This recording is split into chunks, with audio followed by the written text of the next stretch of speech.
ძვირფასო რადიო მსმენელებო, ეთერშია შუადღის პოლიტიკა. რადიო სივრცის ეთერში FM 98.5-ზე. ვაუწყებლობთ გაზაფხულის ქუჩის სტუდიიდან. მე გახლავართ გურამ ნიკოლაშვილი. დღეს ორშაბათია 30 იანვარი და ვაგრძელებთ შუადღის პოლიტიკის მეორე სეზონს. 14 საათი და 9 წუთია თბილისის დროით. შუადღის პოლიტიკის მეორე სეზონის ფოკუსში მოქცეულია მე-11 მოწვევის საქართველოს პარლამენტი და მასთან დაკავშირებული მოვლენები, როგორც წარმართავს საკანონმდებლო ორგანო ქვეყნის პოლიტიკას, რა მიზნების, სირთულეების და წინააღმდეგობების დაძლევა უწევს მას. მომავალ კვირაში დაიწყება უკვე ორშაბათს პარლამენტის საგაზაფხულო სესია, რა დღის წესრიგით განაახლებს პარლამენტის მუშაობას, რა ბედიელის ოპოზიციას და მის მანდატებს, სად იმყოფება ქვეყანა მიმდინარე ვითარებაში და განვითარებული სიახლეების შეფასება. ამ ყველაფერზე ვილაპარაკებთ პარლამენტის წევრთან, ქართული ოცნებიდან, არჩილ გორდულაძესთან, რომელიც არის იურიდიული კომიტეტის თავმჯდომარე. მოგესალმებით, არჩილ.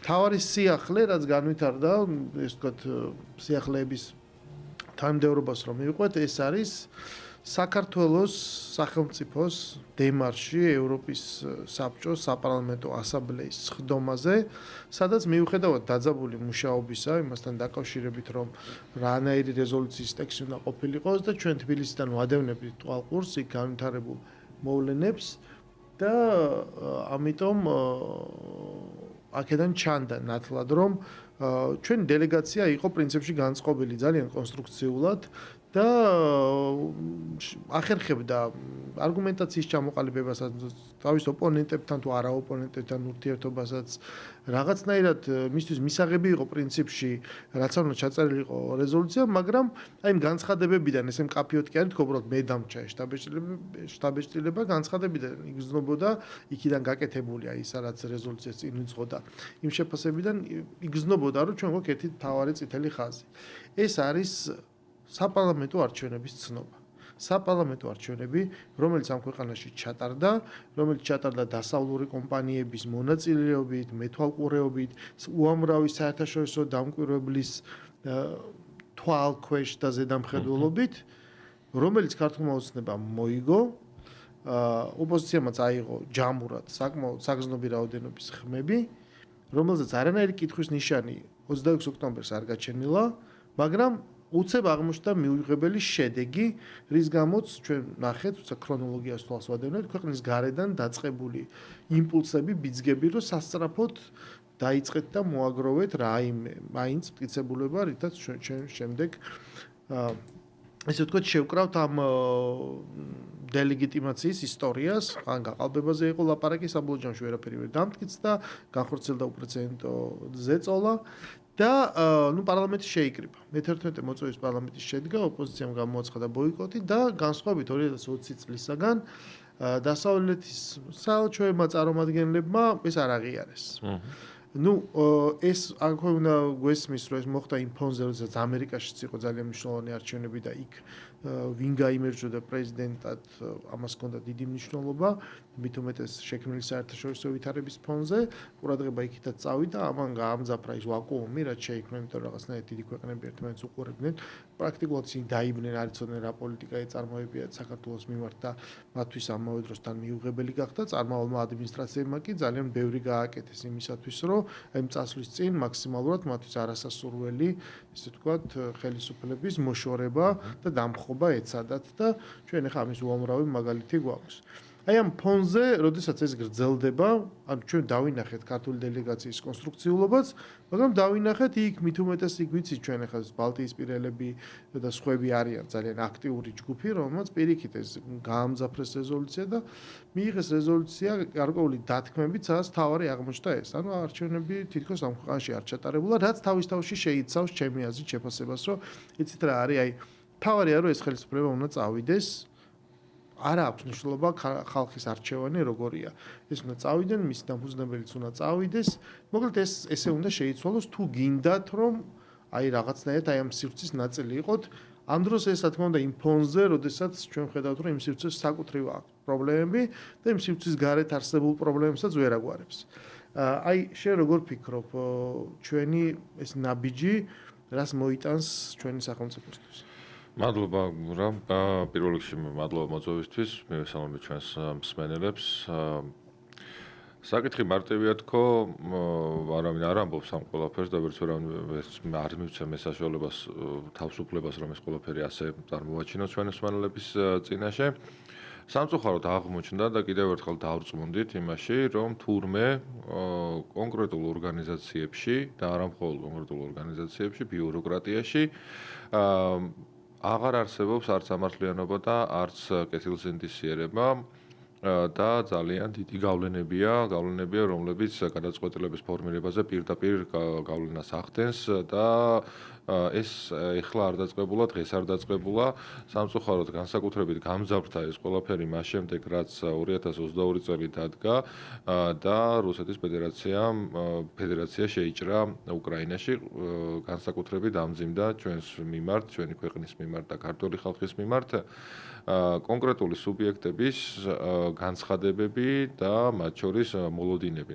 თითქოს ისე გამოდის, რომ ქართული ხალხი უნდა დაისაჯოს იმისათვის, რომ რაღაცას არ აკეთებს მის მიერ არჩეული ხელისუფლება და ეს რაღაც ძალიან მძიმეა და საზოგადოებამ ძალიან კარგად იცის, მათ შორის გაჟღერებულიც არის და ცნობილიც არის თანადოდ, რომ ჩვენგან მოითხოვდნენ იმას, რაც საბოლოო ჯამში ჩვენს ქვეყანაში მოიტანდა უკრაინიზაციას და უკრაინის მდგომარეობაში ჩავარდნას და ესეც ზუსტად აი ამ ნარატივის და ამ მოცემულობის და გეგმის გაგრძელება, რაც მაგალითად ჩვენ ვიხილეთ გუშინ, რომ საქართველოს წარმომადგენლობას და დელეგაციას კი უცნეს და დაუდასტურეს, რომ ისინი დიახ არიან წარმომადგენლები, მაგრამ ამავდროულად გარკვეული დათქმები გაკეთდა და აქ საინტერესოა ერთი პასაჟი, რაც შეეხება 26 ოქტომბერს ჩატარებულ არჩევნებს.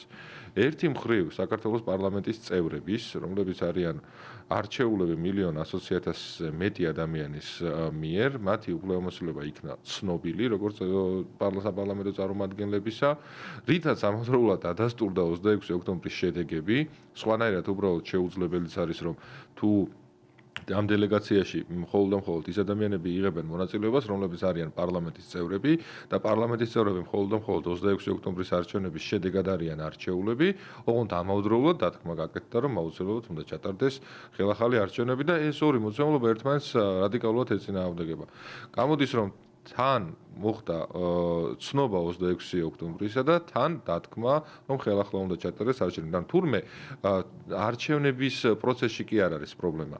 და არჩევნების ჩატარების მექანიზმებში ის მაგალითად ამერიკული ტექნოლოგიებით, ამერიკული აუდიტის კომპანიის მიერ შემოწმების შედეგად რომ დადასტურდა, რომ ყველაფერი წესრიგში იყო და საერთაშორისო აღიარებულ სტანდარტებთან და საქართველოს კანონმდებლობასთან შესაბამისად ჩატარდა არჩევნები. თუმცა პრობლემა არის ის შედეგი, რაც დადგა.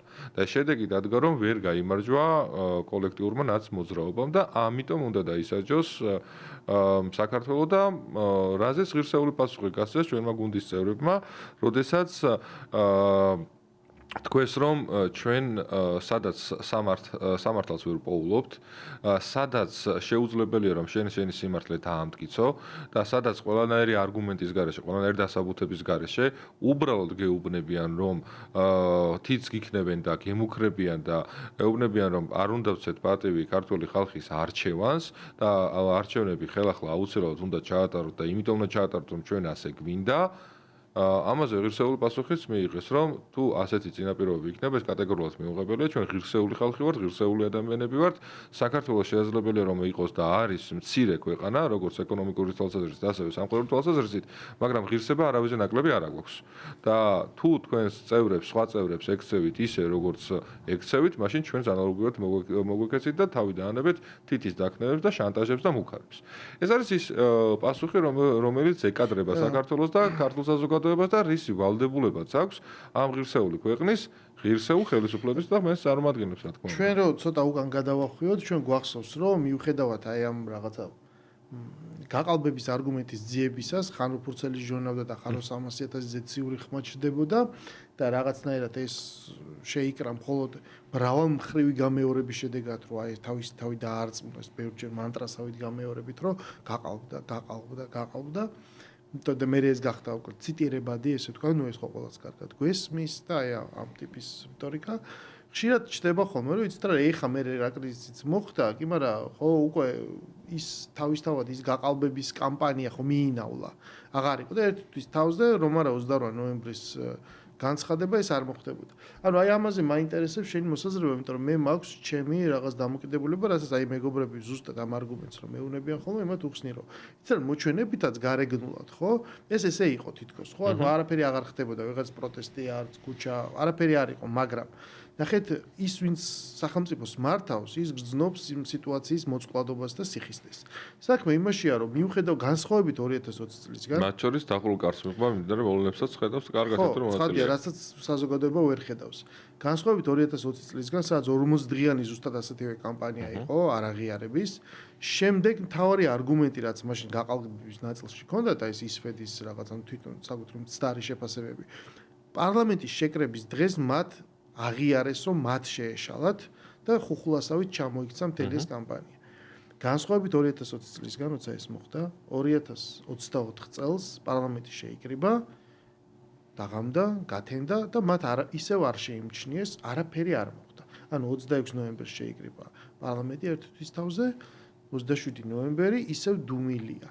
და სწორედ აი ამ ფონზე გააკეთა ქართულმა ოცნებამ თქვა, რომ იცით რა, თუ თქვენ ჩვენ არ გვაღიარებთ, მაშინ გამოდის, რომ ჩვენ 2028 წლამდე ვაუფლებამოსილება და ესე იგი 28 წლამდე არაფერი არ მოხდება. და კარგი ბატონო, გასაგებია, ჩვენც გავჩერდებით 28 წლამდე ქვეყნის შენებას ვაგრძელებთ, მაგრამ იქ რაღაც კაკუნს, რომელიცთან ისედაც დახურული გაქვთ, მაშინ შევწყვეტთ რაზე. ანუ ეს ორი მოვლენა პირდაპირ უკავშირდება ერთმანეთს და შემდეგ უკვე ამას მოყვა ის მძაფრ ტალღა, რომელიც ასევე დავინახეთ ჩვენ, რომ თლიანად შინაარსობრივად იყო სავსე იმ ადამიანების ესე ვთქვათ, ემოციით და მუხტით, რომლებიც განიცდიან დამარცხებას, თორე კარგად ვერც გაარკვიეს რეალურად განცხადებაში ესე ობიექტურად რაც იყო ნათქვამი. ანუ აი ეხლაც იგივე არის, ხო, პრაქტიკულად ნათქვამი, რომ ჩვენ წამოვედით რაღაცა ევროსაბჭოს ამსაბლეიდან. რატო ეხლა ვერ ვიღებთ ამ ძაფრ მოვლენებს? იმიტომ რომ ეს განვითარდა უკვე ეს მუხტი თავისთავად და დაინახა ხალხმა, რომ სად არიან ისინი, რომ ის არის რეალურად ეს არის მოპროტესტე ძალა. მაგრამ რისი თქმა მინდა, ნახეთ, რომ ვიღაცები როცა ამბობენ, რომ 28 ნოემბერი არ მომხდარიყო, არაფერი არ იქნებოდა. ანუ ეს რაც გუშინ მოხდა არის ამის ყველაზე მკაფიო მაგალითი. იმიტომ რომ ეს პასეს ანსამბლეა ხო ისედაც დაიწყებოდა ამ დათქმულ თარიღში.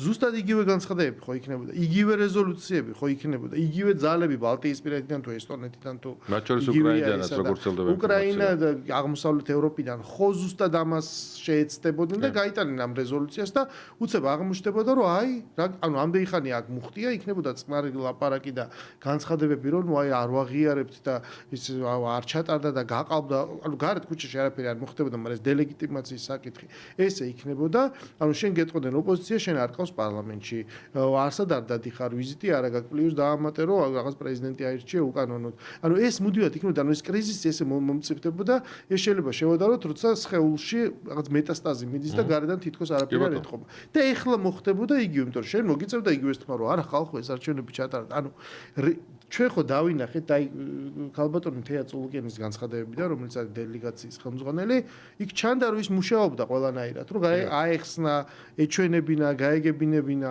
რომ როგორ არის აქ სიტუაცია. ამან არ იმუშავა, ჩვენ მაინც ეს რეზოლუცია მივიღეთ და მაშინ გუშინ საღამოს დაიწყებოდა ის, რაც დაიწყო 22 ნოემბერს. მე ამას ესე ვხედავ. შენ თუ სხვანაირად ხედავ, იქნებ უთხრა ჩემს მსმენელს. მან ერთი საინტერესო მომენტია, რომ ამავდროულად ჩვენ ვნახეთ სპექტაკლი.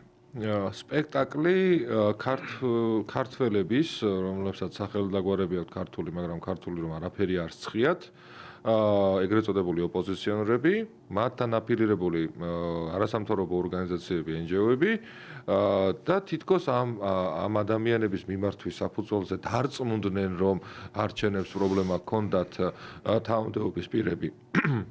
უკაცრავად საპარლამენტო ასამბლეაში და მათ გაიმარჯვეს. აი ეს დიდი სპექტაკლი დაიდგა და რეალურად ამ ადამიანების განცხადებებს მიმართვებს და იქ ერთად სელფების გადაღებას არავითარი სხვა მიზანი არ ქონია გარდა იმისა, რომ ეჩვენებინათ მათ პატრონებს და მათზე გავლენას მქონე ადამიანებს, რომ ოპოზიციამ ისე იმუშავა, რომ შედეგი დადო. და რეალურად წინასწარ განსაზღვრული იყო ყველაფერი. და წინასწარ განსაზღვრული ყველაფერი იყო სამწუხაროდ ამაში ყველაფერში გვარწმუნებს ერთი ფაქტი, რომ მიუხედავად იმისა, რომ დელეგაციის ხელმძღვანელი ქალბატონი თეატრულოკიანი დელეგაციის წევრები ბატონი გივი მიქანაძე, ხო, სხვა ჩვენი გუნდის წევრები, მათ შორის ხალხის ზალის წარმომადგენლების ყველაფერს აკეთებდნენ და ყველაფერს ამბობდნენ და ყვებოდნენ იმას, რაც სიმართლეა. და ეს სიმართლე ყველამ ძალიან კარგად იცის და ისევ აღარ დაუბრუნდები რა არის ეს სიმართლე, რომ არავითარი პრობლემა არჩევნებს არ ქონია. და მარტივად ქალბატონი თეა ხსნიდა, რომ როგორ შეიძლება რომ როდესაც ჯამში ოპოზიციაზე 300,000-ზე მეტი ხმა გაქვს და მეორე ადგილზე გასულ ადამიანს პარტიასთან შედარებით ქართულ ოცნებას დაახლოებით 900,000 ხმით მეტი აქვს აღებული 800 დაახლოებით 800-ით, როგორ შეიძლება რომ ამდენი ხმა გაყალბებულიყო. და თან არ დაგვავიწყდეს, რომ მათ შორის საერთაშორისო დამკვირვებლები ესწრებოდნენ, მათ შორის ამ პარტიებს ყავდა თავიანთი წარმომადგენლები და საერთოდ ჯამში დაახლოებით 50,000 იყო თუ მეტი არა კიდევ ადამიანების. და 50,000 ადამიანმა ვერ ნახა არჩევნების დღეს გაყალბება და თვალსა და ხელშუა ქართულმა ოცნებამ მოახერხა რომ 300,000 მინიმუმ 300,000 ხმა გაეყალბებინა და ამას თურმე უცხოელების ეთანხმებიან. აი სპექტაკლი არის ერთი დიდი დადგმული, რა თქმა უნდა ამის ფიზიკურად შეუძლებელია ობიექტურ დამკვირვებელ ადამიანს რომ ამის შეეროდეს, მაგრამ ვიღებთ შედეგს. შედეგს ვიღებ რომ ერთი მხრივ არის რა თქმა უნდა აი ისევ და ისევ არჩევნები ცნობილი, იმიტომ რომ დელეგაციების წევრების უფლებამოსილება იქნა ცნობილი, ხოლო მეორე მხრივ დათქმით პირდაპირ მუშტის მოღერებით იქნებოდო თითის დაქნებით, აუცილებელი მოთხოვნა რომ არჩევნები ხელახლა ჩატარდეს და მხოლოდ ეს ნაწილი არ არის, კიდევ სხვა დათქმები არის, რომელიც არანაკლებ მძიმე არის და პირდაპირ მნიშვნელობით შიდა საქმეებში ჩარევა არის. ჩვენ ხო არ ვამბობთ და ჩვენ ხო არავის არ ვეუბნებით სხვადასხვა ქვეყნის წარმომადგენლებს თქვენს ქვეყნებში რაღაცას არასწორად აკეთებთ. ბევრი შეგვიძლია ვისაუბროთ ამ ყველაფერზე, მაგრამ ჩვენ ვცემთ სუვერენიტეტს ქვეყნებისას და მათ საქმეებში, შიდა საქმეებში ჩვენ არ ვერევით. თორემ ძალიან ბევრი შეგვიძლია ვისაუბროთ მათ შორის აქციებთან დაკავშირებითაც და ალბათ ყველას ახსოვს საფრანგეთში მიმდინარე მოვლენები ყვითელ თუ ნარინჯისფერ ჟილეტიანებთან დაკავშირებით. ათასობით ადამიანი იქნა დაპატიმრებული და დაკავებული, ათასობით ადამიანის მიმართ პასუხისმგებლობას სხვადასხვა კაცრი ზომები დადგა, მათ შორის პოლიციელებზე შეურაცხყოფის ნაწილში, თავდასხმების ნაწილში და მაგალითად ეხლა საფრანგეთის ელჩი, გერმანიის ელჩი ამბობს და გვამონათებს ჩვენ რომ თითქოს არასწორად ვიქცევით, როცა გაცილებით უფრო მკაცრი ღონისძიებები აქვს თვით ადამიანთ ქვეყნებში განხორციელებული და გატარებული. სწორედ ეს არის რომ როდესაც ვლაპარაკობთ ჩვენ რომ ჩვენ სამართლიანი დამოკიდებულება გვინდა, ქართველებს ზუსტად ეგ გვახასიათებს რომ ჩვენთვის სხვა ყველაფერთან ერთად ღირსებასთან ერთად რა თქმა უნდა უპირველესად სამართლიანობა არის მნიშვნელოვანი და სამართლიანად უნდა მოგვექცეთ. და როდესაც გადაწყვეტილებები ყველანაირი სამართლიანობის გარეშე, ყველანაირი საფუძვლის გარეშე მიიღება, მე რა თქმა უნდა ამ ყველაფერზე გვაქვს ლეგიტიმური პასუხიც კი. და ეს თანმიმდევრობა გურამ რაც შენ მოყევი, აბსოლუტურად გეთანხმები და თითქოს უნდა ყოფილიყო ესეთი მოცემულობა, მათ შორის მომავალშიც, რომ შვიდად მიმდინარეობს ყველაფერი თითქოს ყველასთან ურთიერთობები ჰარმონიზებულია, მიუხედავად იმისა რა ხდება კულისებში და დახურულ კარს მიღმა და უცებ როგორც მოწმენდილ ცაზე მეხის გავარდნა არის, უნდა გაკეთებულიყო განცხადებები ისეთი, როგორც მაგალითად ეხლა ვიხილეთ. გადაწყვეტილება უნდა ყოფილიყო ისეთი მიღებული, როგორც ეხლა ვიხილეთ და ჩვენ ქართული ოცნების გუნდი ვამბობთ ერთ ძალიან მარტივ ჭეშმარიტებას, რომ ჩვენ არავის არაფერს არ ვეხვეწებით. ჩვენ გვაქვს აღებული ვალდებულებები, რომლებსაც ვასრულებთ. და მაგრამ ხელგაშლილები არავის მიმართ არ ვიქნებით და თუ იქნება ამ ჩვენი ვალდებულებების შესრულების საპირწონედ, ხომ არის მთავარი კრიტერიუმი იმისათვის, რომ მაგალითად ევროკავშირში გავწერდეთ, რომ ჩვენ წილი ვალდებულების შევასრულოთ, კრიტერიუმები დავაკმაყოფილოთ და შემდეგ იქნება მიღებული გადაწყვეტილება. ჩვენ ამას ვაკეთებთ. და როდესაც ჩვენ ამ ყველაფერს შევასრულებთ, სამართლიანად თუ იქნება მიდგომა, კი ბატონო, მიიღეთ გადაწყვეტილება და ჩვენც ვიქნებით წევრები, მაგრამ ისე რომ ღია კარი ვამტრიოთ, ისე რომ სადღაც კორიდორ ვიაროთ, ოთახ ვიაროთ და ვიღაცას რა თანამდებობის პირიც არ უნდა იყოს, რა პოზიციის მქონე პირიც არ უნდა იყოს და ამ ადამიანებს ჩვენ ვეხვეწებოდეთ, რომ ისიც რა კარგი ბიჭები და კარგი გოგოები ვარ და ჩვენ დიახ ვიმსახურებთ ევროკავშირის წევრი ქვეყანა გვერქვას, აი ამას არ ვაპირებთ. იმიტომ არ ვაპირებთ რომ ჩვენთვის თავარი არის რომ ზუსტად ვიაროთ ამ გზაზე ღირსეული ნაბიჯების გადადგმით და ვინმე არ გვამუნათებდეს, არ გვემუქრებოდეს და მიუხედავად იმისა რომ ყველა კრიტერიუმს ვაკმაყოფილებდეს, მე მაინც არ მოგცენ წევრობის ზოგადად მოგვანიჭონ წევრობა. და თან ამის მაგალითი ჩვენ ხო გვაქვს. ზუსტად ანალოგიური მაგალითი იყო კანდიდატის სტატუსთან დაკავშირებით. როდესაც აღმოვაჩინეთ ყველა და მათ შორის ევროსტრუქტურების ანგარიშებიდან გამომდინარეობს, რომ ჩვენ გაცილებით უფრო წინ ვართ ყველა კომპონენტში, ვიდრე არის მაგალითად მოლდოვა, რომელიც ამავდროულად ესეთის წევრი არის. ჩვენ გაცილებით წინ ვართ ომში ყოფი უკრაინა და არ ვამატლით არაფერს და ღმერთმა შეარგოთ ეს კანდიდატის სტატუსი. მაგრამ როგორც მინიმუმ მოლდოვასთან დაკავშირებით, სადაც არ არსებობს უბრალოდ ოპოზიციური პარტია, სადაც არ არსებობს ტელევიზიები, მედია განიცდის წნეხს, სადაც სულ მხოლოდ 2 ტელევიზია და 2 ტელევიზია მაუწყებლობს, ხო? და ამ დროს ჩვენ ხედავთ რომ თურმე დემოკრატიული უკუსლოვო საქართველოს ჩვენ რაღაც პირობები უნდა შევასრულოთ და მხოლოდ ამის შემდეგ მოგანიჭებენ სტატუსს. აი ეს არის ზუსტად უსამართლობა. და ზუსტად ასეთი მოცემულობა შეიძლება ჩვენ დაგვდგომოდა მათ შორის უკვე არამხოლოდ კანდიდატის, არამედ უკვე წევრობასთან, მოლაპარაკებებთან დაკავშირებით და ჩვენ ვამბობთ ძალიან მარტივ ჭეშმარიტებას. მოგვეცით ფურცელი, მოგვეცით დოკუმენტი, სადაც ეწერება რომ მოლაპარაკებები გახსნილია და ვაწერთ ხელს, სადაც ეწერება რომ საქართველოს არის ევროკავშირის წევრი ქვეყანა და ვაწერთ ხელს. მაგრამ თუ თქვენ ამ ყველაფერს არ აკეთებთ, ჩვენ არ მოვალ და არ შეგეხვეწებით. ამავდროულად რა თქვენ გადმოგვეცით რომ ვალდებულებები და კრიტერიუმები შეასრულოთ და ამ კრიტერიუმებს შევასრულოთ. სწორედ ეს არის რომ ორმაგი სტანდარტის ნაწილი რომ ჩვენ გვინდა რომ ჩვენ მოგვექცნენ არა განსხვავებულად და არა დისკრიმინაციულად, სამართლებრივი ტერმინი რომ გამოვიყენოთ, არამედ ისე, როგორც ისინი ექცევიან თავიანთ წევრებს. ხო, ნუ ისინი ერთის მხრივ არსებობს მათთვის მოსაწონ ადამიანებს. ღია კარის დაპირება, კანდიდატის სტატუსი რომელიც ღია კარის ნაირსახეობა. ხო, ეს ყველაფერი ხო ნაბიჯებია, ხო რაღაცა დაპირება და ამას მოყვება იქ რაღაც დავალებები, შეფიქრ 9 ნაბიჯი 12 ეს გააკეთე. მაგრამ იქ სულისკვეთება თავარი რაც არის. აქ ლაპარაკი არის არა მხოლოდ იმაზე შენ რა უნდა გადადგა, არამედ ძალიან მნიშვნელოვანია მეთოდოლოგია, ისინი გეუბნებიან შენ ეს როგორ უნდა გააკეთო. და ამ რეზოლუციაში ეს კარგად გამოჩნდა, სადაც ეწერა რომ შენ ეს აუცილებლად ყველაფერი, გარდა იმისა რომ ადამიანები არჩევნები უნდა ჩაატარო, იქ რაღაც ნაბიჯები გადადგა და ასე შემდეგ. შენ უნდა გააკეთო ეს აუცილებლად ოპოზიციასთან და სამოქალაქო ეგრეთ წოდებულ, ანუ იმ NGO სექტორთან, რომელიც მათივე შექმნილია, მათთან ერთად მუშაობთ. ისინი უნდა დაისვა მაგიდასთან, მაგათ უნდა კითხო, მოусმინო და მოსდა გაყვე. ანუ ეს არის პრაქტიკულად ქვეყანის მართვა, ნუ soft power-ით, ჰიბრიდული მეთოდებით. თელ პროცესში ხო, გადაწყვეტილების მიღების პროცესში ისე ყავს ჩართული, იმიტომ რომ თავარი ხო ის არ არის თანამდებობა, ვის უკავია და დეკლარაციას ვინ ავსებს. ანუ თავარი ის როგორ მოქმედებს, ხო? ანუ ამ იდეოლოგიური გავლენით, რომელიც ის უნდა წარიმართოს და ჩვენ სადაც ვნახეთ თავარი განსხვავება, სადაც ეს კონფლიქტში მოვიდა. აქამდე კიდე ამას ვაკეთებდით. შემდეგ ვიღაც კითხულობს და გაეგრძელებინათ. და ეს მარტივი პასუხი როცა ეუნები, მე ცოტა ადამიანებს სახებზე ატობ დაბნეულობას. რატომიც? იმიტომ რომ ეუნები რო იცი რა არის, ყველაფერი ეგრე მიდიოდა. ნაბიჯ, ნელ-ნელა ნიადაგის მოსინჯვით, ამ ბალანსით. მაგრამ აი 2022 წლის 24 თებერვალს ეს სამყარო შეიცვალა. სხვა რისკები გაჩნდა, სხვა წინააღმდეგობები გაჩნდა. ევროპას გაუჩნდა ეს რისკები და ჩვენ დღეს ვხედავთ, რომ ის არსებულ პრობლემას შუაგულ ევროპაში ომს ვერ აგვარებს, ვერც უკრაინას ეხმარება, ყავს წვეთოვანზე შეერთებული, ქვეყანა დღითი დღე ნადგურდება და ჩანაგდება და ყველა ელოდება რას იზავს ამერიკის შეერთებული შტატები.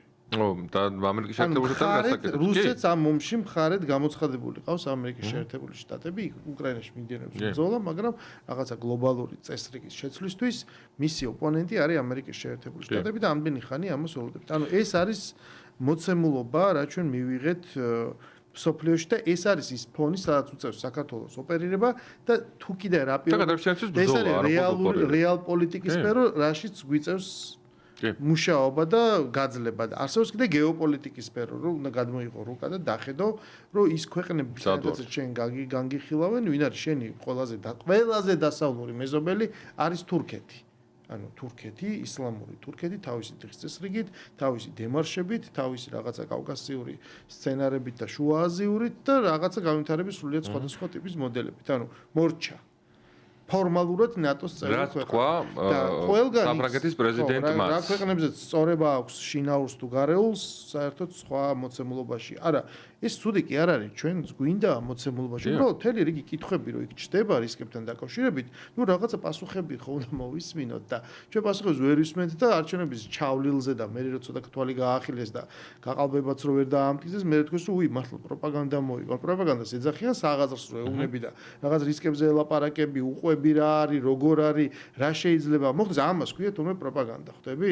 და პასუხი რო არა აქვს, მაგას კიდევ უკვე რუსული პროპაგანდა ქვია, რომ შენაკეთი. 1000ჯერ რომ გაიმეორებს სიტყვას რომ გაყავდა, ეს გებელსის სეულად, ხო? ცნობილი ფრაზა რო არის, რომ აბსოლუტურ ტყუილს თუ გაიმეორებ მრავალჯერ, ის იმდენად სიმართლედ გადაიქცევა, რომ მათ შორის შენც იჯერებ. ზუსტად იგივე დაიმართა. ზუსტად მაქედან დავიწყერო. ჩვეულებრივი ფაშისტები არიან. აი მათ შორის მეთოდებიც კი, პროპაგანდის ნაწილში მეთოდებიც კი, სუფთა ფაშისტური აქვთ. ხო, ნუ ძალადობა, ბულინგი, მოყვეთა ხმა არ გავწეთ, ეს რავი ჩაფურთხებებზე აღარ ვლაპარაკობ. და ეს ერთადერთი დარჩენილი აქვთ, რომ კიდე კაი არა აქვთ ამისი შესაძლებლობა, რომ ალბათ ქართული ოცნების მხარდამჭერებს, ქართული ოცნების გუნდის წევრებს სახვევებს შეგვახვევენ ხელზე, გაუკეთებენ ამოსაცნობ ნიშნებს. უკვე არის, რომ უნდა მოკლა კოდს. კი, აი ხო, აუცილებლად შევეხოთ ამ საკითხს, არ არის ეს ჩვეულებრივი საით მიდიოდა ესა რა, ანუ ეგ რაზეა გათვლილი, რომ თუ შენ ის შედეგი არ ჯდება, შემდეგ უნდა შექმნა ქვეყანაში კრიზისი და შემდეგ უნდა უთხოვ რომ აი მე ჩამოვალ დაგეხმარები ვიქნები შუამავალი და ოღონდ მხარეები თქვენ ხართ, ანუ ის ვიც გარეთ დგას, ანუ რა მხარეებზია ლაპარაკი, მხარე არის ყველა ის სუბიექტი, პოლიტიკური პარტია, რომელიც იღებს არჩევნებში მონაწილეობას, ქართული ხალხი აძლევს X რაოდენობის ხმას და იღებს შესაბამის მანდატს. დაამთავრდა. ეს ფრაქციეობა უნდა მოხდეს პარლამენტში. მანდ ერთ საკითხი არის, პასუხისმგებლობას ვინ იღებს? აი ქვეყნის განვითარებაზე, ქვეყნის წინაშე დამდგარ ამოცანებზე, ქვეყნის წინაშე არსებულ გამოწვევებზე პასუხისმგებლობა ვის ენიჭება? პროცესი. ანუ შენ მიყევი ამას და მე სადღაც ბოლო სერიაში ხო, ოღონდ ნახეთ როგორ აი პროცესი უბრალოდ მინავლებული იყოს, მაგრამ პასუხისმგებლობა ვაიდა რამე მოხდეს. პერსონიფიცირება გინდა, სახელდაგვარი, სახელდაგვარი ვიღაცა დღეს არის, ოღონდ ხვალის აღარ იქნება. როგორც ჯო ბაიდენი აღარ არის და მე მოვა სხვა ახალი ადამიანი და იტყვი მყოლებს დახევს. რაზეც ამერიკის ერთებული შტატების პრეზიდენტი ამბობს ასეთ რამეს, რომ მე არავის არ ველაპარაკები ევროკავშირის თვითონ ხელმძღვანელობიდან, ამ ბიუროკრატიიდან, მე გადავდივარ პირდაპირ საუბარზე ქვეყნებთან და მათ წარმომადგენლებთან, იმიტომ რომ ისინი არიან პასუხისმგებლები თავიანთი ქვეყნის პოლიტიკაზე და ზუსტად ამიტომ ელაპარაკება იმ ადამიანებს, რომლებიც არიან ხელმძღვანელობაში. კიდევ ერთხელ წარმოაჩენს რომ და ხალხს უსვამს, რომ მათ შორის, რა ვიცი, სულ ამას ვამბობ ხოლმე, რომ განსაკუთრებით ახალგაზრდების მიმართ, რომ სამწუხაროდ არის ასეთი ნარატივი გაჩენილი, რომ ქართველი რაღაცას რომ ამბობს, მისი არ უნდა დაიჯერო აპრიორი. აი მაგალითისთვის რომ ვთქვათ რა.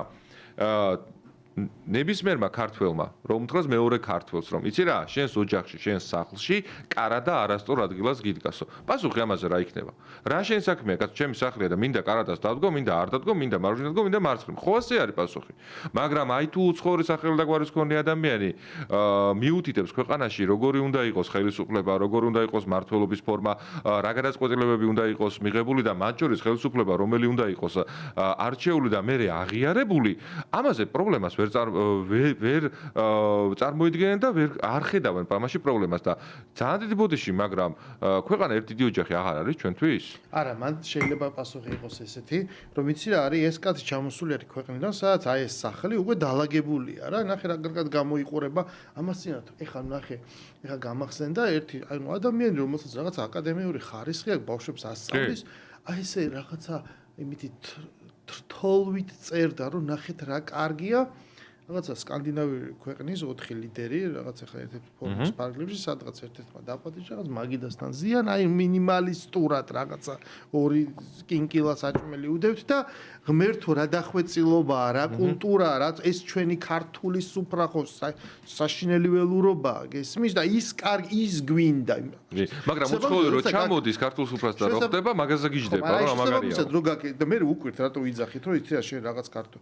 ხო და პიეტეტი აქვს იქ, იმიტომ რომ იქ დაალაგ, იქ მოწონს თვითონ იქ არ უნდა. ეხა ის უნდა აქვს სკანდინავი, წარმოიდგინე სკანდინავია რო გინდა საქართველოში აღარ ჩამოთვლი რამდენი რაღაცის სხვაობა. ამიტომ იმას იღებს. ოღონდ ეხა ამ დროს კარგი ვთქვათ, კარგია. აი მოგწონს რა. ნუ კარგია. მოდი ჩვენც გავხდეთ სკანდინავიელი. ოღონდ აი შენეუნები რომ ნახე, ეხა იქაც ხო ცხოვრება მიდის. კი. იქაც ხო პროცესი მიდის. იქაც რაღაც საკითხებია, რომელიც ჩვენ არ დაგვესიზმრება, ხო? იქ რაღაცა გენდერული მიმართულებებით, ჩვენ რო ეხლა რაღაც განცხადებები ვაკეთებთ, აქამდე არ არის მისული, მაგრამ იქ უსაფრთხოების თვალსაზრისით, ნაციონალიზმის აღზევების თვალსაზრისით, საშინელი მემარჯვენეობის ტალღა, უამრავი სხვადასხვა საკითხია, ხო? ანუ შენ რო იქ იყო სკანდინავია რომ იყო, საკითხები დაგიდგებოდ. ანუ როგორ მოდი შევხედოთ, აბა როგორ უმკლავდებიან. აი ეს თელი რიგი საკითხები როგორ ხდება. და რა პრობლემებია? აი კოალიციები რატო იშლება საპარლამენტო რესპუბლიკებში? რასში არის ეს წინააღმდეგობა? რამდენად არის ევროპა დასავლეთი ხო არის დიდი და რამდენად არის ევროპა დამოკიდებული ამერიკაზე. მე ეს ამერიკა ეხლა რო რაღაც სხვა ტიპის ინტერაქციას იწყებს ხვალდაზე რა ხდება და შენ ამაში უნდა ირკვევდე ბრმად რატო გინდა რომ იქ რაღაცა copy-paste-ით გადმოიღო. ეგ რთული პროცესია. როცა ამის ნაცვლად აზროვნება უნდა მაგას. ადექი და შენი ეროვნული ინტერესი დახედე რუკას სადახარ. რა საფრთხე გაქვს, რა საჭიროება გაქვს, ვის ელაპარაკებით. ესე გაიაზრე შენი ეროვნული ინტერესი და მივიდექი ქვეყანას. ანუ ეს არ ხდება და ამაზე ლაპარაკს ისევ ვიმეორებ. ქვია რა? რუსული პროპაგანდა. რა თქმა უნდა. მაგალითად ისევ და ისევ, აი ერთი მაგალითი შეეხება ამ საკითხს, რომ კოალიციებთან დაკავშირებით. და ჩვენ ნახეთ, რომ გერმანული შუქნიშანი დაიშალა. პრობლემა აქვს ავსტრიას ხო, საფრანგეთში პრობლემები არის ხელისუფლებასთან დაკავშირებით. ჩვენ ვიცით ევროკავშირის წევრი ქვეყნები, სადაც წლების განმავლობაში მთავრობის ფორმირებები პრობლემას წარმოადგენს და კოალიციის ნაწილში აქვთ ხოლმე ეს პრობლემა, მაგრამ საქართველოში ნახეთ თითქოს ასეთი რომანტიზება ხდება კოალიციური მმართველობის, რომ ყველაზე იდეალური ფორმა არის კოალიციური მმართველობა. და ეს კოალიციური მმართველობა აქვთ ევროკავშირის წევრი ქვეყნებს და ამიტომ არის იქ კარგი ეკონომიკური მდგომარეობა მაგალითად. და ამავდროულად აი ამ ნარატივს რომ აჩენენ და ბევრისგან მომისმენია. აი ბევრი ადამიანისგან მომისმენია რომ იყო საქართველოში კოალიციური მმართველობა, ყველაფერი იქნება იდეალურად და ლომი და კრავი ერთად მოძოვენ ბალახსო. და მოდი ახლა ვნახოთ ამ კოალიცია ვისთან შეიძლება თეორიულად რომ გაკეთებადი იყოს, ხო? მეორე მხარეს, აი ზუსტად იმ ნარატივის გასაგრძელებლად რომ კოალიცია კარგია, ზუსტად ამიტომ არიან დაყოფილი 4 პარტიად. და ახლა სალომე ზურაბიშვილი აანონსებს კარგი იქნებოდა მეხუთე პარტიაც რომ არსებობდეს, რომ იმ ნარატივში ჩაჯდეს, რომ კოალიციურობა კარგია, თითქოს ერთი და იგივე ერთ პარტიას არ ექნება შესაძლებლობა, რომ სრული ძალაუფლება ხელში კონდეს ქვეყნის მართვის სადავეებისა და პარიტეტზე უნდა იყოს ეს პარიტეტი. მაგრამ პარიტეტი ვიღაცა ხო უნდა იყოს პრემიერ-მინისტრი, ვიღაცა უნდა იყოს ძალოვანი ბლოკის მინისტრები და ამ დროს ჩვენ ვხედავთ ამ ოპოზიციურ იმაში აგერ მელია გირჩის დებატებს, ანუ ეს არის წარმოსახვითი პარლამენტი რაც უნდა იყოს. აი ეგ უნდა იყოს ეგ დებატები. სადაც შინაარსი არ იქნება, რომელიც არავის ხმას არ ამოაღებენ და მე ისინი აწმუნდებიან იქა და შინაარსისგან დაცლილი არავით არის შედეგი მხოლოდ და მხოლოდ ხმაური რომ შეიქმნას, თითქოს ეს რაღაცა ბუტაფორიულად მოჩვენებითად რომ არსებობს რაღაცა საკითხთან დაკავშირებით დისკუსია, მაგრამ გადაწყვეტილება მიიღება ერთი ჯოხის აქნევით, როგორც ეს მიიღებოდა წარსულში და ყველა ძალიან კარგად გვახსოვს. და თან ყველაზე მძაფრი ამ ყველაფერში ის არის რომ კოალიციაზე საუბრობენ ადამიანები, რომლებიც ერთ წიაღიდან მოდიან, ერთნი არიან. ანუ არავით არის კოალიციურობა მათ რიგებში ფიზიკურად შეუძლებელი რომ არსებობდეს. მაგარი ფოტო იყო ეგ სტრასბურგიდან რა ეს რაღაც 4 ჭიაბერაშვილები და ვითომ სხვადასხვანაირი არ ინტერესდება. ანუ რო უყურებ და უცებ გახსენდება თითოეულის ესე ვთქვათ გენეზისი რა, ანუ აი ღრმა ესეთი ძარღვიანი ნაცმოძრავის კი არა ვიღაც რიგითი წევრი რაღაც გავლით არა აი ესეთი ბოლომდე ქვეყანას რომ უქრებენ და უხარია. უბრალოდ ერთი გამაგებინა ხან რო იშლებია სხვადასხვა ყველა თითო ბრენდი ჯიბეში პარტიის უდევს მაგრამ ბოლოს ყველა ერთიანდება რა აქვს განსხვავება მე რამდენში და კოალიცია უნდა გააკეთონ რითი არიან განსაკუთრებული მოჩვენებითობა აი საერთო აქვთ ის რომ მოჩვენებითობა და ისევ რომ აი იმ ადამიანებს რომლებიცაც ახლა წეღან საუბრობდი რომლებსაც აჯერებენ რომ კოალიციურობა კარგი არისო თურმე და ამავდროულად რომ კოალიციური ხელისუფლება უნდა იყოს და ვითომ აი კოალიცია აგერა ვარ დაშლილები ვარ და ერთმანეთში ბალანსი გვექნებაო ამ ადამიანებს უნდა დააჯერონ რომ ესენი უნდა იყვნენ ხელისუფლებაში ეს არის სრულიად ტრაიკული მოცემული და რომ მოვლენ იქნება ეს კაკაფონია მე რაღაცას დაინაწილებენ ალბათ ორგანოებს მე ჩვენ ნახოთ 2003 წლის მერე უამრავს არ ახსოვს ეს მაგრამ მე მიდის საშინელში და კონკურენცია ბოლოს ერთმა უნდა გაიმარჯვოს ეს არის როგორც კასში ჩახვიდე 2003-ში რა მოხდა 2003-ში ხომ კოალიციური მმართველობა იყო კი მაგრამ ხო სამ პარტიებმა გამოვიდო და ეს უკვე შიგნით გასაგები მაგრამ 2006 წელს რა მივიღეთ ყველაზე თვალსაჩინოდ რაც დავინახეთ, ერთი პარტია იყო პარლამენტში. და ეს პარტია იყო ნაციონალური მოძრაობა. ზუსტად ყველაფერი და ყველაფერი. ზუსტად იგივე არის ამ შემთხვევაში. არაფერი არ იცვლება. 22 წლის შემდეგ არაფერი არ შეცვლილა. მათ რიგებში. ყველაფერი ზუსტად საამისოდ კეთდება, რომ ეს იყოს ესე მოქცეული. მაგრამ ჩვენ დაუბრუნდეთ რითიც დავიწყეთ იმ თემას, ანუ ჩვენი დრო ამოიწურება, ეს არის საგაზაფხულო სესია და დღის წესრიგი რა. რამდენიმე ესეთი ხმაურიანი თემაა დაანონსებული. ლაპარაკი არის საგამოძიებო კომისიაზე, რომელიც მე სიმართლე გითხრა ბოლომდე არ მესმის ამის შინაარსი არსებობს, თქვა იურიდიული ფორმულირება, ანუ რა ტიპის უნდა იყოს, იქნება თუ არა, როგორ უნდა წარიმართოს ეს პროცესი და რა შედეგი უნდა მივიღოთ ამის შემდეგ. ანუ აი ერთგვარი გასამართლება, რაღაცა მის დეკლარაციის სახით მივიღებთ პროდუქტს თუ რა იქნება ეს? კი ბატონო. სტანდარტულად საგამოძიებო კომისია პარლამენტში იქნება კონკრეტულ საკითხთან დაკავშირებით, სადაც შემოსაზღვრული არის დრო და ფარგლები, საკითხები, რომლებიც უნდა გამოიკვლიოს საგამოძიებო კომისიამ. პირველივე კვირაში შეიქმნება, შემდეგ დაკომპლექტდება და მუშაობა შეუდგება ისე როგორც ეს პარლამენტის რეგლამენტარი განსაზღვრული.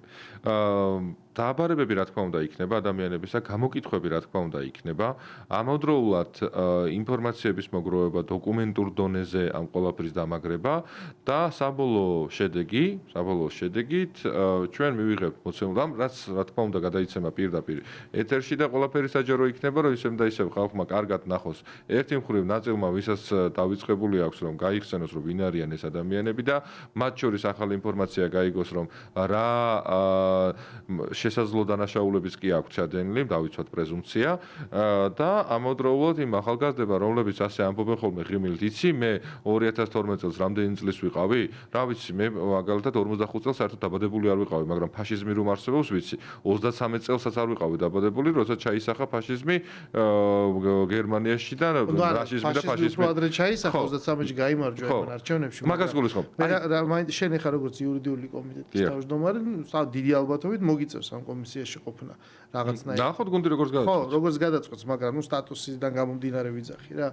და იცი რა მაინტერესებს, ანუ თავიდან, ანუ როგორც ტექნიკური დავალების დონეზე, ანუ რაღაცა ხო პრეამბულა ხო უნდა ჩამოყალიბდეს, ხო, აი თქვათ რაღაც საჭიროება და რაღაც განსაზღვრება, რომ ანუ რას ვიძიებთ? სისტემურ დანაშაულს ვეძიებთ იმას, რომ ის მართლობის ცალკეული ეპიზოდები და ცალკეული დანაშაულები, რის გამოც უამრავი ადამიანი გასამართლად და ზოგი ეხაძის და ზოგი იჯდა უკვე ციხეში. ეს არის კონკრეტული სისხლის სამართლის კრიმინალური ნაწილი, მაგრამ ჩვენ რას ვაპირებთ, რომ დავანახოთ საზოგადოებას ამ მთელი დანაშაულებების სისტემური კავშირი და მათ შორის უამრავი ისეთის ეგრეთ წოდებული სამართლიანობის ვერაღდგენის კამპანიიდან, რომ ეს ყველაფერი იყო ერთი დიდი სისტემური ნაწილი, რომელიც გათვლილი და მიმართული იყო რაზე, ქვეყანაში რა ტიპის რეჟიმის შექმნაზე. ანუ ჩვენ ხო რა გვჭირდება მაშინ? ერთადერთი გამართლება რა შეიძლება ქონდეს ამ საგამოძიებო კომისიას, რომ რაღაც განსხვავებულია ჩვენო, რასაც ვერ მოიცავს კონკრეტული პროცესი. კი ბატონო, ნახეთ, სისხლის სამართლობრივი პასუხისმგებლობა დგება კონკრეტული ადამიანების მიმართ, კონკრეტული ან პირთა ჯგუფის მიმართ, ხო, თუ ჯგუფური დანაშაულები არის, რომლებიც აგებენ პასუხს სამართლიანი სასამართლოს წინაშე. ამავდროულად არ დაგვეუწევს, რომ სტრასბურგის სასამართლოს ნათქვამი აქვს, რომ საქართველოში სამწუხაროდ სისტემური ძალადობრივი სისტემა იყო ზოგადად შექმნილი და ეს კონკრეტული საქმეების მრავალრიცხოვრობიდან გამომდინარე მივიდა სტრასბურგის დასკვნა, სტრასბურგის სასამართლო ამ გადაწყვეტილებამდე იმდენად შემზარავი იყო თითოეული ამ ადამიანის მიერ ჩადენილი დანაშაული. მაგრამ ერთი რამე არის, რომ ამ დანაშაულებრივ ქმედებებს და ამავდროულად იმ სისტემას, რომელსაც საქართველოში ესე რომ მძვინვარებდა და ბობოქრობდა, სახელი არ ქვია. არ არის კრებსითად შეფასებული, რომ ასეთი ადამიანების უფლებების ტოტალური დარღვევა, ადამიანების პირდაპირ ხოცვა ქუჩებში, სახლებში შევარდნები, ბიზნესის დარეკეტება და 1000 უბედურება, ეს რომ სისტემური ხასიათის იყო და რომ ამ ყველაფერს ჰქონდა თავისი დასაწყისი და დასასრული სამწუხაროდ არ უჩანდა, სანამ ბატონი ბიზინა ივანიშვილი არ მოვიდა ხელისუფლებაში დავის გუნდთან ერთად და არ გადარჩა ქვეყანა როგორც ასეთი, იმისათვის რომ დაერქვას კონკრეტულ მათქმედებებს სახელი, შეფასდეს მათი ქმედებები, მათ შორის იმ ადამიანებისაც, რომელთა მიმართაც სისხლისამართლობრივი პასუხისმგებლობა არ დამდგარა და რომელთა მიმართ შესაძლოა არსებობდეს მათქმედებებში დანაშაულები, განსაკუთრებით ეს ყველაფერი ეხება აგვისტოს ომს, აგვისტოს ომამდე საქართველოში იმ ხელისუფლების მიერ მიღებულ გადაწყვეტილებებს, იქნება ეს აღმასრულებელ ხელისუფლებაში თუ პარლამენტში და გულისხმობ მაგალითად ავტონომიური ოლქის ყოფილ საბჭოთა ავტონომიური ოლქის საზღვრებში ახალი ადმინისტრაციული ერთეულის შექმნა საზღვრების განსაზღვრავს,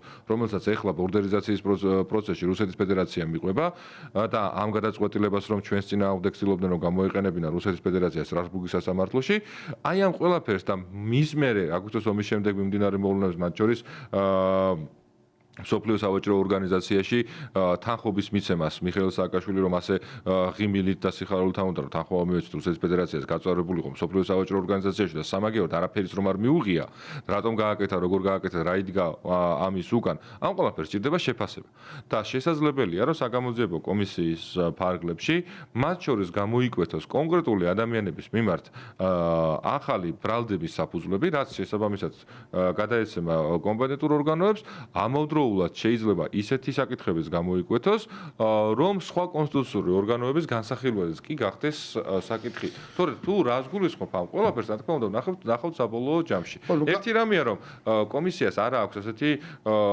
იმპერატიული და რაღაცა მოთხოვნითი საბოლოო შედეგების თვალსაზრისით შესაძლებლობა კომისიის დასკვნის შემდეგ საქართველოს პარლამენტი პარლამენტმა შესაძლებლობა მიიღოს დადგენილება, სადაც დადგენილებაში გაიწერება შესაბამისი რეკომენდაციები სხვადასხვა კონსტიტუციური ორგანოს მიმართ. სწორედ ეს არის მთავარი მიზანი, რომ ერთი ის რომ გავახსენოთ საზოგადოებას ვინ არიან ეს ადამიანები, ჩავაყენოთ საქმის კურსში მათ შორის რომ გარდა იმ საქმეებისა, რა საქმეები საზოგადოებას ცნობილი არის, მათ ნამოქმედარებზე მივაწოდოთ დამატებით ინფორმაცია და განსაკუთრებით ახალგაზრდებს, რომლებიც ამბობენ რომ არ გვახსოვს საერთოდ პატარები ვიყავითო, მათაც გავაგებინოთ რომ მათ გვერდით რომელი ადამიანები დგანან, რომელი ადამიანები არიან ისინი, ვინც უორგანიზებენ იმ პროტესტებს და ეგრეთ წოდებულ მარშებს, რომლებიც სხვადასხვა ქალაქის ქუჩებში მიმდინარეობს და რეალურად დაინახონ, სად არის სიმართლე, რა რეჟიმი იყო ეს, რა სახელი ერქმება ამ პირთა ჯგუფს გაერთიანებას, რომელსაც ჩვენ ეს აგენტურას რო უწოდებთ და ჯაშუშებს და საბოლოო ჯამში შედეგის თვალსაზრისით, ხო, შედეგის თვალსაზრისით სამართალთან მიმდივართ პირდაპირ და სამართლებრივად შესაძლებელი გახდება თითოეული ის მტკიცებულება და ის გარემოება, რომელსაც რა თქმა უნდა მოიძიებს საგამოძიებო კომისია. და შეკრავს.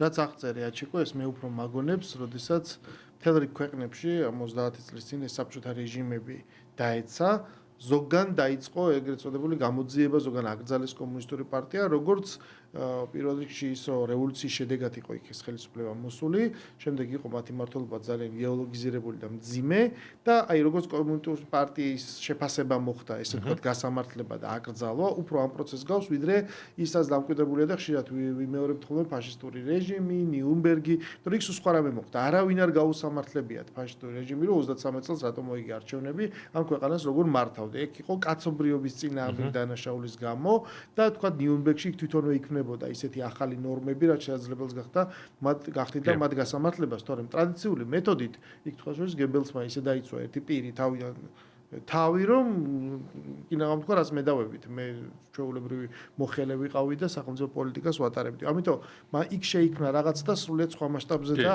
სხვა შინაარსზე იყო ლაპარაკი. და სხვა სამართალი შეიქმნა. ამიტომ ეხლა რაც აღწერე, ეს უფრო მაგონებს აი ამ კომუნისტური პარტიების აკრძალვის დროს და გასამართლების დროს რა პროცესებით წავით. ჩვენ ბოლოს სანამ ჩვენ დრო ამოიწურება, კიდევ ერთ ესეთ მნიშვნელოვან საკითხს შევეხოთ, რასაც ქვია საქართველოს ის ოპოზიცია, რომელმაც გადალახა ბარიერი, მოხვდა პარლამენტში, მაგრამ უცხადებს ბოიკოტს, თუ უარს ამბობს, თუ მანდატებს ჭრის, თუ ხევს, თუ დაფინანსებებზე ზოგი ამბობს, თანხმობას ზოგი უარს. ანუ აი ამ პროცესს როგორ ხედავთ საგაზაფხულო სესიაზე, რას უნდა ველოდეთ? იმიტომ რომ ვინც დაწერა განცხადება, საბოლოო გადაწყვეტილება არის მართველი პარტიის ხელში.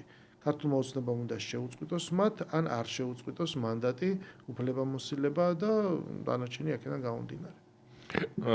მათ შორის ეს საკითხი აინტერესებდა TV პირველის ჟურნალისტებსაც და არ მგონია რომ ეს უბრალოდ აინტერესებდა, მგონია ზუსტად რომ დავალებით იყო რომ გავაგებინეთ ხალხო მართლა გვიწყვეტენ ამ მანდატებს თუ არ გვიწყვეტენ და მაგაზე პასუხი მარტივი მქონდა რომ არ დაგასპოილერებ თქო და წინასწარ არ გაგიფხელთ მიღებული გადაწყვეტილების თუ მისაღები გადაწყვეტილების შესახებ თქო და ამ ინფორმაციას ამ სიხარულს არ მოგვრით. რა თქმა უნდა იქნება მსჯელობა მაგ საკითხზე დრო გვაქვს ანუ ეგ გადაწყვეტილება პარლამენტის მისაღებია მართველი გუნდის რა თქმა უნდა შეჯერდება ამ საკითხთან დაკავშირებით. ერთი რამე უნდა ვთქვათ რომ ოპოზიციის მხოლოდ ნაწილს აქვს განცხადებები დაწერილი და აქ გამოირჩა ბატონი გახარიას პარტია, ვითომ ისინი ნაცები არ არიან, ჩვენ ნაცების გავსად არ დავწერეთ განცხადებებიო და რა ასეულდებიან კაცმა არ ეს არც პარლამენტში დადიან, არც იმ ამორჩევლების ნებას არ ემორჩილებიან, რომლებსაც ნდობა გამოუძღადეს და პარლამენტში გამოგვეცხადნენ, მაგრამ სამაგიეროდ ას დაწერა არ უნდათ და შეწყვეტა არ უნდათ უფლებამოსილების. ჩვენ შეიძლება ოპონენტებს არ უთხრათ რა მოხდება, მაგრამ ყოველ შემთხვევაში პროცედურულად რო ვთქვათ რა, ანუ ამ წუთისთვის ვისაც შეწყვეტილი არ აქვს ისინი არ ცნო პარლამენტო მათი უფლებამოსილება თუ არ ცნო და თუ ცნო ისინი ითვლებიან თუ არა დეპუტატებად ვიდრე შეუწყდებათ უფლებამოსილებას 26 ნოემბერს საქართველოს პარლამენტი როდესაც შეიკრიბა პირველ სხდომაზე მაშინ 150-ვე პარლამენტის წევრის უფლებამოსილება იქნა ცნობილი და პარლამენტი შეუდგა უფლებამოსილებას განხორციელებას მათ შორის ეგრეთ წოდებულ ოპოზიციონერებსაც